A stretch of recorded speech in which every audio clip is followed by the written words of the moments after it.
ওসমান হাদির এই ঘটনার পরে মানববন্ধন করা হয়েছিল।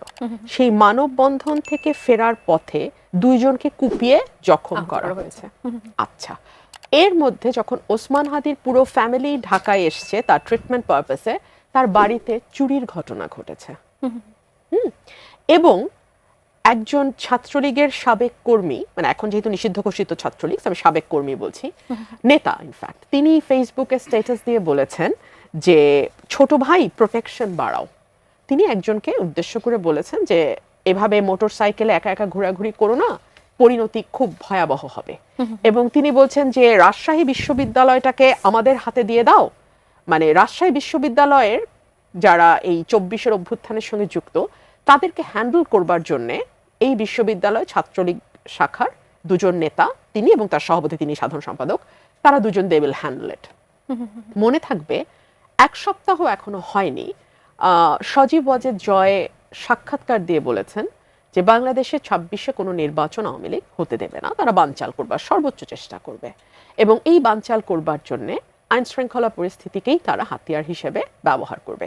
তো আপনি যদি ঘটনাগুলোকে মেলান, আপনি দেখবেন যে বাংলাদেশের আইন শৃঙ্খলা পরিস্থিতি, যেটা নিয়ে আপনি আমাকে প্রশ্ন করছেন, এই হাদির ঘটনাটার মধ্যে দিয়ে যে কতগুলো ঘটনা ঘটে গেল, সেটাই যথেষ্ট বুঝবার জন্য বাংলাদেশের আইন শৃঙ্খলা পরিস্থিতিটা কোথায় আছে।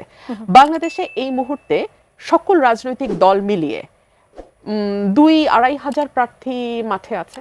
সকল রাজনৈতিক দল যদি আমরা ধরি, জামাত, এনসিপি, বিএনপি সহ সকল রাজনৈতিক দল, অ্যাটলিস্ট 1.5 থেকে 2 হাজার প্রার্থী মাঠে আছে। এই প্রার্থীদের মধ্যে হাদি নিজেও কিন্তু একজন প্রার্থী।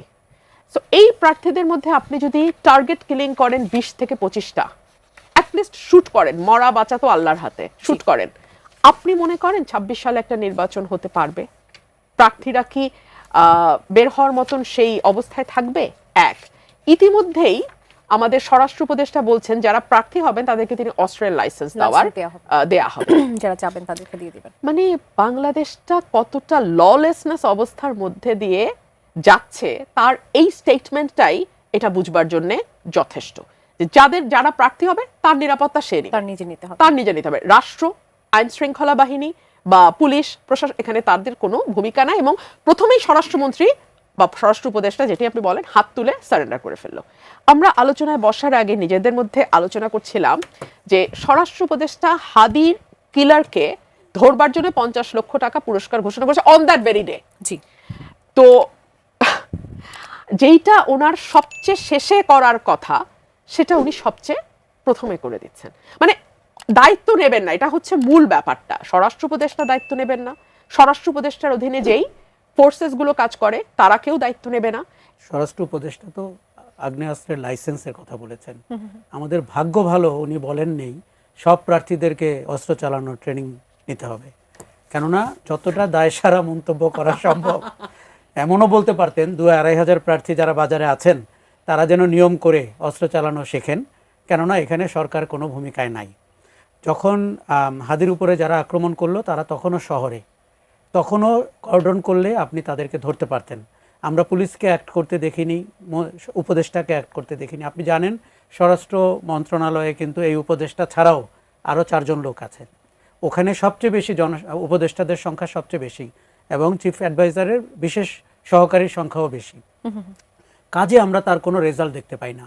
ওনাদেরকে ঠিক পুরনো পন্থার মতোই পুলিশ সম্পর্কে তোয়াজ করতে শুনি, এবং যেই পুলিশের সংস্কার ছিল 1 নম্বর ইস্যু, 16 মাসেও তারা সেটি করতে পারেননি। কাজেই পুলিশ এখন কোনো রোলে নাই, বরঞ্চ নির্বাচনের বাতাস বুঝে পুলিশ এখন কোন দিকে পতাকা তুলবে আমরা ঠিক জানি না। এমনও হতে পারে যে যারা সহিংসতা করবে, যারা নাশকতা করবে, পুলিশের লয়ালিটি তাদের দিকেও থাকতে পারে। তাদের নিয়োগ কিন্তু ওই আমলে হয়েছিল। আচ্ছা, সিভিল অ্যাডমিনিস্ট্রেশনে সরকারের কোনো গ্রিপের মধ্যে নাই, বরঞ্চ সিভিল অ্যাডমিনিস্ট্রেশন সরকারকে পরিচালনা করে। আপনি বলছিলেন যে ডেভিল হান্ট ফেজ 2, এগুলো পোশাকি নাম শুনতে কিন্তু খুব ভাল লাগে। অপারেশন ডেভিল হান্ট একটা মচমচে, মানে আমাদের গোয়েন্দা কাহিনী পড়ার মতো মনে হয়। ডেভিল হান্ট 1-এ কি ঘটেছে, তার রেজাল্ট কি আমরা কিন্তু জানি না। আর যে অস্ত্র লুট হয়েছে, যে অস্ত্র অবৈধ অস্ত্র আছে, এবং বারবার সরকার বলেছে যে লাইসেন্সধারী অস্ত্রকেও জমা দিতে হবে, আবার ফেরত নিতে পারবেন, কোনো কিছুর কোনো জবাবদিহিতা নাই। ফলে অস্ত্রগুলো বাজারে রয়েছে এবং আপনার আমার বিরুদ্ধে সেটি ব্যবহৃত হলেও আমি অবাক হব না। কাজেই সরকারে যারা থাকেন তাদের অনেক দায়িত্বশীল হয়ে কথা বলতে হবে। প্রধান নির্বাচন কমিশনার যে কথাটি বলেছেন এটি আমাকে আরও বেশি অবাক করেছে। দেখুন, আমরা যখন নির্বাচন ঘনিয়ে আসে তখন বলি যে নির্বাচন কমিশনের হাতে প্রশাসন চলে যাবে, প্রশাসন দলনিরপেক্ষ হবে। এইবারও কিন্তু দলনিরপেক্ষ হওয়ার বিষয় রয়েছে, কারণ আমরা প্রশাসনে বিশেষ একটি দক্ষিণপন্থী দলকে প্রশাসনে ভূমিকা পালন করতে দেখি। অনেক কর্মকাণ্ড দেখে বোঝা যায় তারা নির্বাচনের আগেই ক্ষমতায় চলে যাওয়ার একটা অনুভূতি ভোগ করছেন। কাজেই প্রশাসনকে দলনিরপেক্ষভাবে পরিচালনা করতে হবে। এখন তার প্রধান যদি, নির্বাচন কমিশনের প্রধান যদি বলেন এটি বিচ্ছিন্ন ঘটনা, পৃথিবীর সব ঘটনাকে আপনি বিচ্ছিন্ন ঘটনা বলে চালিয়ে দিতে পারবেন। এগুলো যারা বলেন তারা আসলে দায়িত্বহীন উক্তি করেন এবং বাস্তবতার সাথে তার কোনো সম্পর্ক নেই। দেখুন, আমাদের এখানে আইন শৃঙ্খলার পরিস্থিতি হচ্ছে 1 নম্বর সমস্যা। আমরা ওই জায়গাটিতে উত্তরণ ঘটাতে পারিনি। এখন আপনার এক হাদির হত্যাকারীকে আপনি ধরতে পারছেন না, সীমান্ত দিয়ে চলে গেছে কিনা বিজিবি পর্যন্ত প্রেস কনফারেন্স করে। তারা কেন ধরে নিল? কেন তারা বলল যে এটা মির্জা আব্বাস সাহেব ঘটিয়েছেন? মানে একটা ঢিলে কতটা পাখি মারা যায় এটা শিখতে আসলে জামাতের কাছে আমাদের ট্রেনিং নিতে হবে। জামাতের চেয়ে ভালো এটা কেউ জানেন। আপনি চিন্তা করে দেখেন, আওয়ামী লীগের সময় তারা একদম আওয়ামী লীগ হয়ে মিশে ছিল, আপনি তাদেরকে আলাদা করতে পারেন নাই।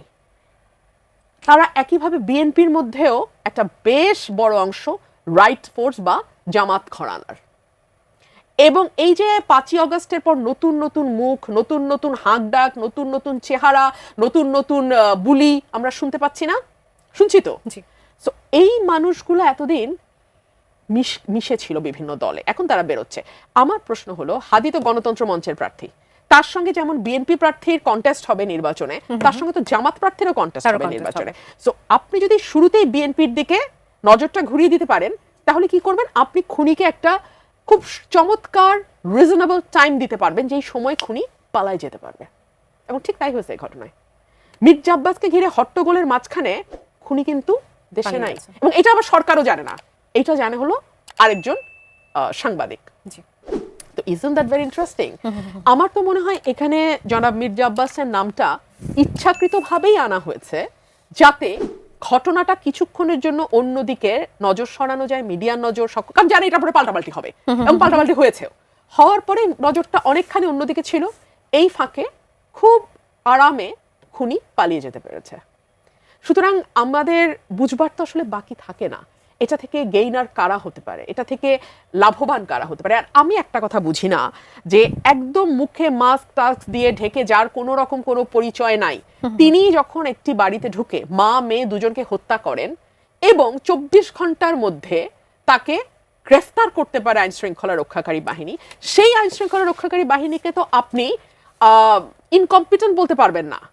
দে আর ভেরি কম্পিটেন্ট। তার মানে তারা কোনো জায়গায় তাদের কম্পিটেন্স এক্সারসাইজ করে, কোনো জায়গায় তারা তাদের কম্পিটেন্স এক্সারসাইজ করে না। আমরা দেখতে পাচ্ছি হাদির ঘটনায় তারা তাদের কম্পিটেন্স এক্সারসাইজ করছে না এবং করতে পারছে না। কেন পারছে না? কারা জড়িত, কাদেরকে আড়াল করতে? এইরকম ঘটনা তো সাগররুনির সময় আমরা দেখেছি। 24 ঘন্টার যে আসামিকে ধরার কথা 48 ঘন্টা, সেটা 48 মাস তো বাদ, এর চেয়ে অনেক বেশি সময় পার হয়ে গেছে এখনো ধরার ক্ষেত্রে। দেখুন, দেশে যাই খারাপ ঘটনা ঘটুক, আইন শৃঙ্খলার অবনতি হোক, হত্যা চেষ্টা হোক, সব কিছুর দায় সরকার প্রধানের। উনি তার টিম সাজিয়েছেন, উনি তাদেরকে নিয়োগ দিয়েছেন, উনি 16 মাসে তাদের রদবদল করেননি, এবং তাদের কোনো পারফরমেন্স ইভ্যালুয়েশন হয় না, এবং এই লোকগুলো তার আশেপাশেই থাকেন, এবং তাদেরকে দিয়ে উনি সরকারটি পরিচালনা করতে চেয়েছেন, যেখানে আমাদের জুলাইয়ের যা আশা আকাঙ্ক্ষা ছিল সেগুলো ধূলিসাৎ হয়ে গেছে। জুলাইতে আমরা যে পরিবর্তন চেয়েছিলাম, আমরা শুধুমাত্র শেখ হাসিনার বিদায় চাইনি বা তার শাসনের অবসান চাইনি, আমরা সরকারে বা রাষ্ট্রে জবাবদিহিতা চেয়েছিলাম, মানুষের কথা বলার স্বাধীনতা চেয়েছিলাম, এবং আপনার একটি নির্বাচন চেয়েছিলাম, যে নির্বাচনের ভেতর দিয়ে জনগণের প্রতিনিধিরা নির্বাচিত হবেন। আমার এখন মনে হচ্ছে যে এই সংস্কারের আলোচনা করতে যাওয়াটাই আমাদের জন্য ভুল হয়েছে। আমাদের 3 মাসে একটি নির্বাচন দিয়ে দেওয়া উচিত ছিল, যাতে করে একটি নির্বাচিত সরকার বিগত 15 মাস শাসন করতে পারত। দেখুন, আপনি মানুষের নিরাপত্তা খুব ইম্পর্টেন্ট।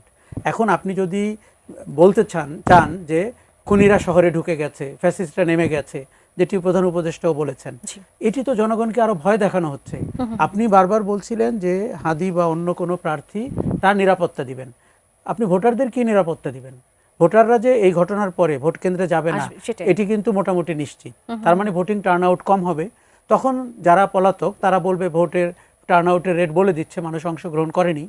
আবার তাদের মতলব একটা হচ্ছে ইনক্লুসিভ নির্বাচন বলে তারা নির্বাচনে অংশগ্রহণ করতে চায়, তখন তারা সেই গানও গাইতে শুরু করবে। প্রতিবেশী ভারত কিন্তু আপনাকে স্বস্তিতে থাকতে দিবে না।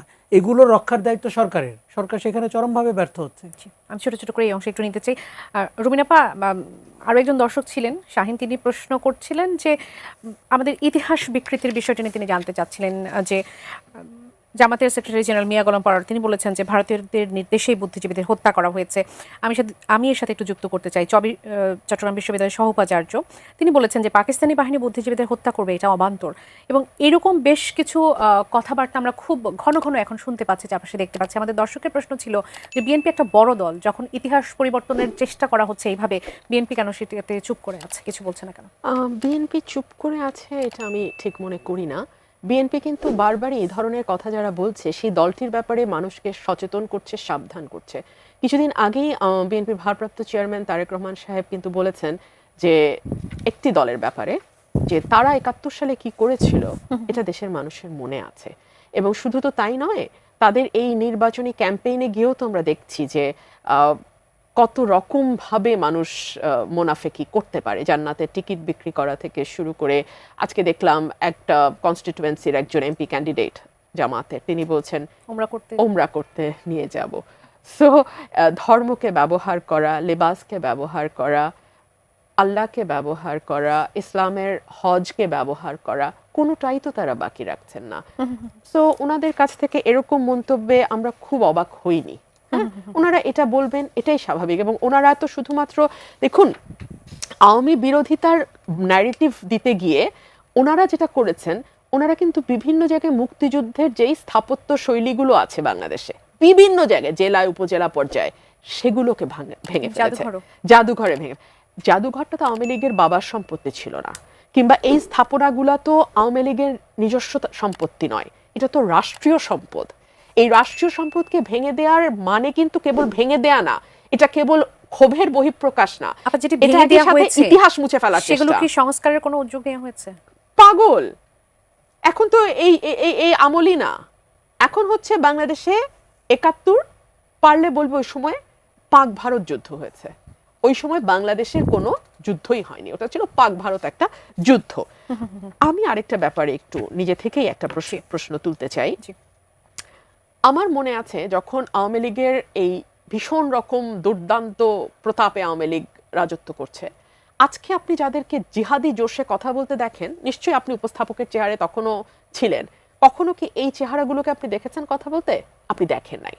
কিন্তু আপনি পান্নাকে দেখেছেন, মঞ্জুরুল আলম পান্নাকে দেখেছেন, আপনি কিছুটা হলেও আবু আলম শহীদ খান কিছু অনিয়মের ব্যাপারে কথা বলেছেন, আনিস আলমগীর সাহেবও আওয়ামী লীগের বিভিন্ন অনিয়ম নিয়ে বলেছেন। আরেকজন বলেছেন, তিনি অবশ্য সৌভাগ্যবান, এখনো কারাগারে যাননি, তুষার ভাইয়ের সাথে আমি অত বসিনি, মাসুদ কামাল সাহেব। তো মাসুদ কামাল সাহেব এদের মধ্যে সবচেয়ে লাকি, মাসুদ কামাল সাহেব এখনো কারাগারে যান নাই, কিন্তু বাকি তিনজনই কিন্তু জেলে গেছেন। পান্না ভাই ফিরে এসছেন, আবু আলম শহীদ খান এবং আনিস আলমগীর, এই দুদিন আগে আনিস আলমগীর ধরা পড়লো, ধরে নিয়ে গেল। প্রধান উপদেষ্টা কি বলে নাই মন খুলে সমালোচনা করেন, প্রাণ খুলে সমালোচনা করেন? তো মন আর প্রাণ খুলে তো এই কয়টা মানুষ সমালোচনা করেছিলেন, তাদেরকে ধরে নিয়ে যেতে হলো।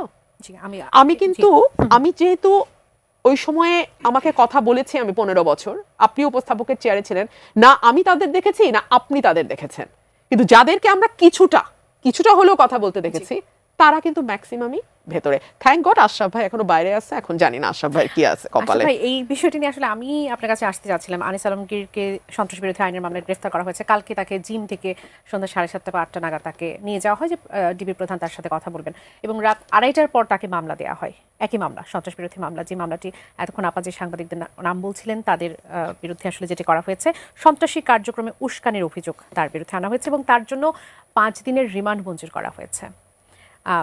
অপরাধটা কতটা গুরুতর আপনার কাছে মনে হচ্ছে?